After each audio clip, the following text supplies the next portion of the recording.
Ayan oh. Nakalabas yung ulo ng bayawak dito mga kalapatid sa gilid. Ayan oh. Ayan, ulo nga niya. Akala ko kung ano, ulo pala ng bayawak. Ayan oh. Siya si Idol Madla, nakakahanga, may mga hawak, gandang linyada. Ika'y inspirasyon kung bakit hanggang ngayon ako'y palaging pumakarera. Yun na nga mga kalapatid, ayan, tatanggalin na natin dito yung ibon natin na nadali. No? Ililibing ko na siya. Mag-ukay na tayo. Simulan ko na mag-ukay. So yung, ito, titingnan ko pala dito sa likod.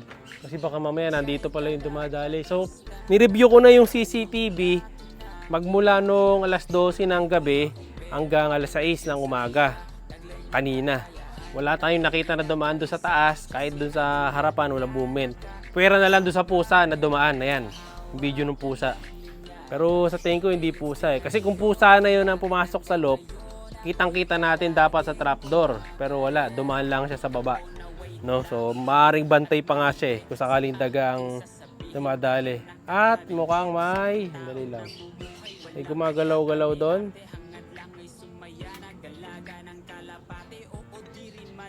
Sa may tubig. Mukhang nandito si bayawak. Ano, gumagalaw ang tubig. Ayun, may parang may kung ano sa ilalim ng tubig. May nakalabas, di ko alam kung ulo niya yun o ano. So may buko. Ulo niya ba yan mga kalapatid? Ulo nga niya, ayan o. Nakalabas yung ulo ng bayawak dito mga kalapatid sa gilid. Ayan o, ayan, ulo nga niya. Akala ko kung ano, ulo pala ng bayawak, ayan o. Ayan, nakakit. Ayan, nakakit siya. Nakita niyo tayo? Sa buko. Ayan o. Ayan o. Lalabas yung ulo niya. Ayan o. Hindi rin ito yung dumadali sa mga kalapati natin. No? So, hindi siya. Kasi kung siya, sira yung kulungan natin o dadaan niya sa taas. Wala nang butas yung kulungan natin na yun eh. Sa taas lang ang daan no? Kaya kung doon sa mga singit-singit, dagang maliit or sawa talaga. Ayan siya mga kalapatid. So. Diyan talaga nakatira yan. Sa may buko natin. Hindi ko sure kung kumakain sila ng ahas.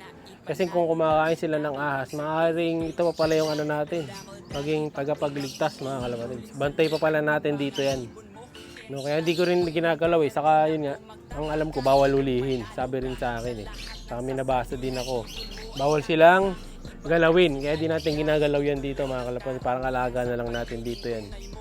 So ngayon, yeah, panoorin muna natin. Tingnan natin kung saan pupunta. Mukhang may inaabangan eh, no? Tingnan natin. Bago ko ihilagay sa hukay itong isa. Pasok tayo. Papalitan ko itong pesto na to eh. Yan, ito. Yun, papalitan natin yung puro dumi na rin mga kalapatid. Nilagyan ko lang kasi yan ng karton. So ang ipapalit ko dyan, alam ko may extra pa ako na ganito eh, na green screen. So papalitan natin yun. Tingnan ko kung may oras ako mamaya bago tayo magpatoka or pagkatapos ng magpatoka, lalagyan natin yan, no? Ng green screen para hindi mapasok tong side na to. Pero marami pa kasi siya pwedeng daanan dyan eh, no? Pwede rin yung daanan. So nag-order na ako nung isa, yung foam spray, yung pag-spray mo magiging parang foam siya. So ang plano ko, ilagay yung foam spray na yon. Ganito, habol na naman to mga kalapatid. So, doon sa mga awang, ayan katoy, mga butas-butas. Yung mga butas na maliliit na to, pinutas ko talaga to, panghingahan ng ibon natin yan eh. Pero yung iba, hindi, naging butas na lang yan dahil siyempre, kung ano natin, old drop na natin to eh, kaya maraming butas. Lalagyan natin na ano yan, ng foam spray, tatabunan natin, no? And then dito, dali lang. Ay, balik ka na doon, balik ka na, yan, balik ka na dyan. Balik ka na dyan, yan. Sa kabila naman, ito, magmula naman nung nakakain si itim, eh, wala pa ulit ding sign. So nilagyan ko rin ng mga oregano tong bahay ni Kobe. Yan, para safe talaga, no? Kasi baka mamaya eh diyan pala pupunta mga kalapatids yung sawa. So ito, naka-open na lang yan, no? Pero doon naman umahapon si Kobe mga kalapatids eh, sa taas, no? So sana huwag na bumalik yun mga kalapatids. Lagyan din natin ano yan, foam spray pa rin yung mga ibang mga butas. Kumunti tuloy yung ibon natin dito, 1, 2, 3, 4, 5, 5 na lang, dati 6 sila, no? Nagkakaubusan tayo ng mga ibon dito. Grabe. hindi nauubos sa karera eh, nauubos sa sawa, buwis na sawa yun. Tapos ayun nga, ang tawag dito. So dahil nakakain ng sawa iba natin mga ibon, so mag-out tayo ng mga young birds syempre. No? Mag-out tayo ng maraming young birds. Hindi tayo pwedeng mag-ibon ng madami masyado kasi baka masyadong umiinit sa mata nung sawa, no? So ito may mga pang-out tayo dito, mga off color. Ito pwede kong i-out to, yung itim mga kalapatids. Ayan, yung itim. Ang ganda na tong itim na to eh. Ayan, tumutubo na lang ibalahibo yung sa may bagwis eh. Post hen, magkapatid yan mga kalapatids. Yung itim na malaki, may iwan sa akin yan. Ayan. Ganda mga kalapatids. Pogi-pogi na yan, yung itim na yan. Siyempre, pati yung mga kalawang sa likod, available din yun. No, kung gusto nyo mag-avail ng mga young birds, mga super off color, meron tayo. May grizzle din ako dito. Pwede ko ring i-out yun, yung grizzle na isa. Ito yata. Ayan, ito. Pwede ko ring i-out yung grizzle na to. Si Bait, masyadong timing yung grizzle na yan. Pwede natin out yan. Kung gusto nyo yung grizzle, pwede rin yung mga kalawang natin, pero hindi na pwede yan. Ito to. Yung kalawang natin dito. Ayun. Pwede rin yan mga kalapatids. Ayan, yung dalawang kalawang. Pwede yan. Ayan, yung pure kalawang, yung kalawang na puti ang buntot. Saka itong kalawang na white flight. Ito maganda to. Kalawang na white flight siya.